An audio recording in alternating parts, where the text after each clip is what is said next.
Alors, un consultant, pourquoi un consultant dans une démarche de création d'entreprise? Comme je vous l'ai dit précédemment, faire une étude prévisionnelle, ça requiert certaines connaissances, notamment en comptabilité, en gestion. Le but de l'opération, c'est que le porteur de projet doit pouvoir proposer à ses partenaires des documents qui soient compréhensibles. Et en la matière, il n'y a qu'un langage, c'est le langage de la finance, de la comptabilité.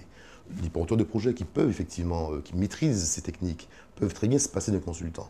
Mais dans la plupart des cas, le porteur de projet a besoin d'un accompagnement dans sa démarche, un accompagnement préalable pour l'aider à concevoir son projet, à en dessiner les contours, mais aussi une aide dans la phase où il va s'agir de marquer son projet. Se marquer ce projet, donc le transformer sous forme papier. Et il faut que ce document qui soit réalisé par le porteur de projet soit un document qui soit d'une part compréhensible par les partenaires, mais qui soit aussi le plus pertinent possible.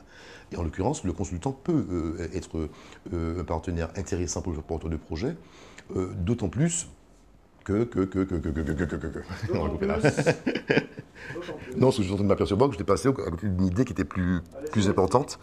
Et bon, au montage, je vais arranger tout ça, d'accord, je vous fais confiance. Et voilà, Euh, là, il est clair. Parce qu'il n'y a pas que ça, mais sinon on ne va pas bouffer les consultants, si il n'y a que ça, il faut dire aussi. Voilà, voilà, voilà.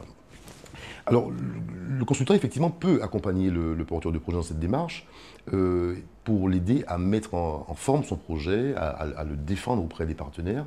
Et c'est un accompagnement, à mon avis, qui peut être pertinent.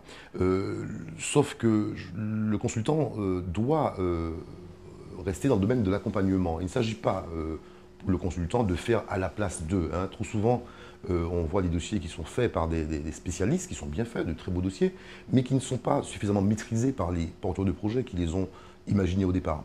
Je crois que le consultant doit effectivement se limiter à accompagner, à former son porteur de projet, à l'avertir, à le former, à l'aider à mettre en forme, et non pas se substituer. Aujourd'hui, malheureusement, il n'y a pas peut-être beaucoup de consultants en Guyane. Alors là, je parle bien sûr du consultant dans la phase préalable, à la phase de préparation de projet, mais le consultant peut aller au-delà.